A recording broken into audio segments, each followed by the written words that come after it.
Honey and the Boogie Babysitter. Chapter 1. No way, shrieked Tacitus, slamming down the phone. No way, shrieked Happy Chris, slamming down the phone. No way, shrieked angry Anna. What do you think I am, crazy? Even Mellow Melter said he was busy.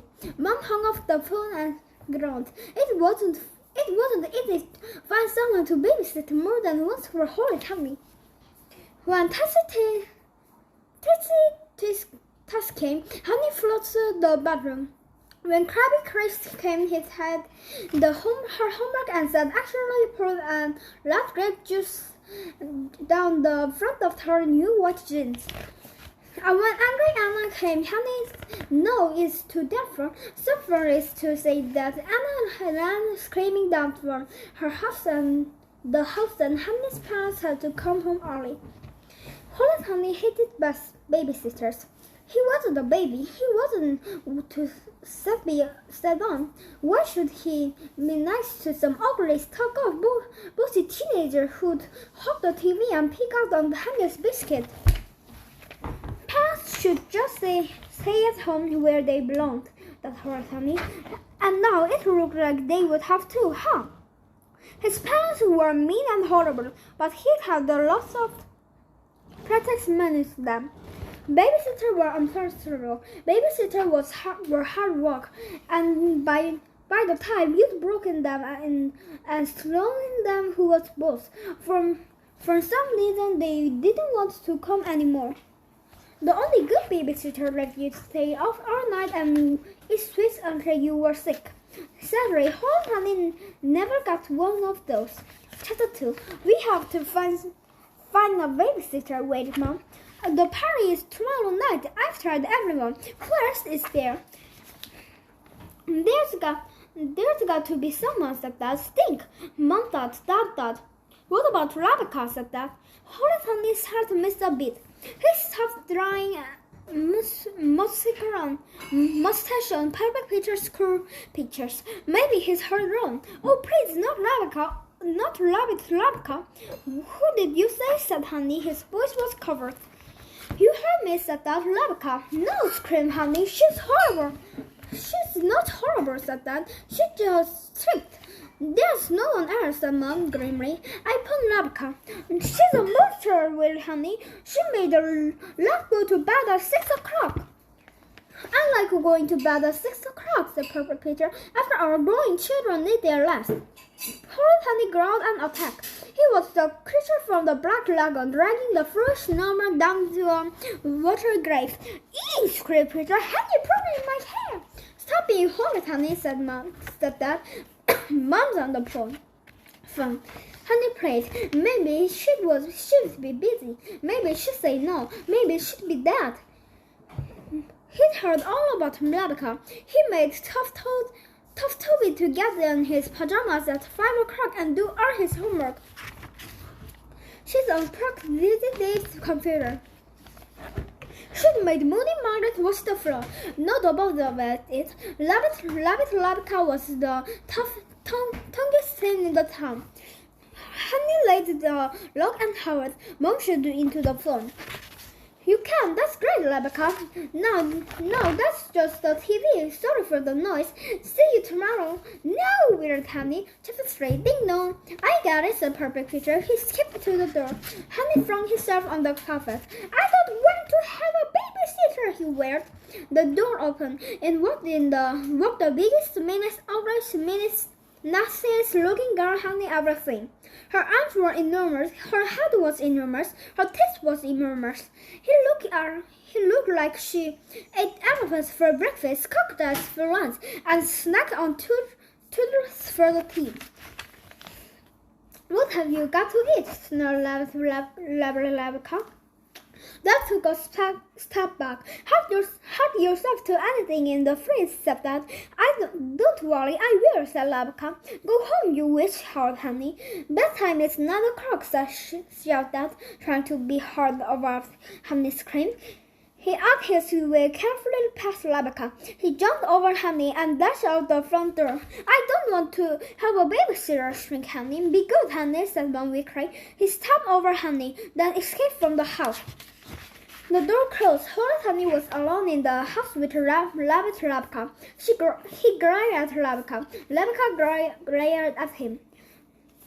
I heard about you little creep, growled Rabka. No one bothers me when I'm babysitting. Holly stopped screaming. Oh yeah, said Holly. We'll see about that.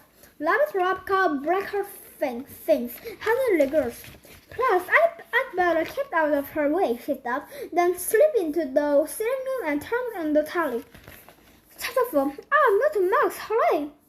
How bad could his life be when a brilliant program like Milton Max was on? He'd undo Rabka as soon as it was over. Rabka stormed into the room and slashed the cricket. Jump! Da-do-da-do-da-da-do-da-do-da, strangled some horrible Spanglish dancers. Hey, said Honey, I'm watching Milton Max. Tough, said Rabka. I'm watching the ballroom dancing. Snatch! Holly grabbed the cracker. Jumped, and it's Milton must snatch, jumped. Da-do-da-do, da-da-do-da-do-da. Holly turned around the room, growling and sliding. Stop it, murmured Rabka. Honey shrank back and forth in front of the telly, blocking her view and singing along as loudly as he could. Da-do-da-do-da, warbled Honey. I'm warning you, hissed Rabka. Perfect Peter walked in. He had already put on his blue bonnet pajamas, brushed in his teeth, and combed his hair. He had a game of Chinese crackers in his hand. Rabka, will you play a game with me before I go to bed? Asked Peter. No, Lord Rabka. I'm trying to watch TV. Shut up and go away. Perfect Peter laughed back. But I thought since I were already for bed this month, I've better things to do and not play with you, snarled Rabka. Now go to the bath this minute, both of you. But it's not my bedtime for hours, protested Honey. I want to watch Milton Max. No, my, said Perfect Peter timidly. There's this nature program. Go, howled Rabka. No, howled Honey. Lord, Rabbit Rabka. Chapter 5. Holy Honey did not know how it happened. It was its fairy dragon's blast in his upstairs. Somehow he was in his pajamas in bed, and it was only 7 o'clock. Rabbit Rabka switched off the light. Don't even think of moving from that bed, he hisses. If I see you, or hear you, or even smell you, you'll be sorry to your bone. Ron, I stay downstairs, you stay upstairs, and that way no one will get hurt. Then she marches out of the room and slammed the door. Holy was so shocked he could not move. He, Holy, the bulldozer of the babysitter, the terror of teachers, the bully of brothers, he was in the bed right at 7 o'clock. 7 o'clock! 2 whole hours before his bedtime. This was an outrage. He could hear Moody Mother shrieking next door. He could hear Turtle Tom zooming about in his tasker. No one want to bed at 7 o'clock. Not even toddlers. What's the bar? He was thirsty. So what if she told me to stay in bed, that hurt Honey? I'm thirsty. I'm going to go downstairs and get myself a glass of water. It's my house and I do what I want. Holy Honey did not move. I'm dying of stress here, said Honey. Mom and Dad will come home and I'll be dried out or stuck insects, and boy will be she in trouble. Honey still did not move. Go on feet, Aunt Honey. He just stepped on down, and he got a real old glass of water.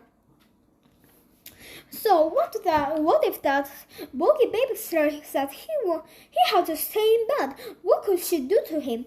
She could chop off my head and bounce it down the stairs, said Honey. Eek! Well, let her try. Holly remembered who he was. The boy who sent Peter shrinking from the classroom. The boy who destroyed Demon Deer Lady. The boy who had run away from home and almost reached to the Congo. I get up and get a drink of water, he thought. Chapter 6. Snick, snick, snick. Horace crept to the bedroom door. Slowly, he opened a crack. Crack! Then slowly, he opened the door a bit more and slipped out. Ugh! There was Rabbit Labka sitting in the top of stairs. It's a trap, that hurt Tony. She was lying in the wait for me. I'm dead. I'm finished. They were my bones in the morning. Horatani dashed back inside his room and waited room. Silence. What was going on? Why hadn't Labka turned him right from bed? Horatani opened his door of affection and peeped out.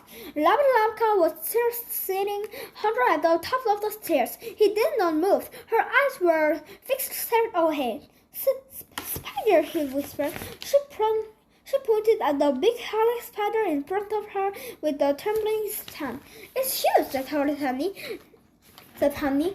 Really hairy and horrible and wiggly and stout, squeaked Labka. Help me, Honey, she begged. Honey was not the fairly slender spider scared for nothing. If I risk my life and get rid of spider, can I walk to Milton Max, said Honey. Yes, said Labka. And stay of hearing my parents come home? Yes, said Labka. And eat our ice cream in the fridge? Yes, said Labka. Just get rid of that dear, said Horatani. She dashed into his room, grabbed a jar, left Labka hit her eyes, and as Horatani scooped up the spider, that was a beauty. It's gone, said Honey. Labka opened her borderline eyes and laughed. Back to bed, you little brat. What has said Honey? Bad now, screeched Labka. But we already, said Honey. Tough, said Labka. That was them. Later, said Honey. He whimpered out the spider jar from behind his back and uncrossed the lid. On guard, he said. He whimpered Labka. Horatani averted the machinery towards her. No, weird man, Labka starting back. Now get in that room and stay there, Horatani, or else. Labka snuggled into the bedroom and locked the door. If I see you, or hear you, or even smell you, you'll be sorry. Your bones, said Honey. I already am, said Labka.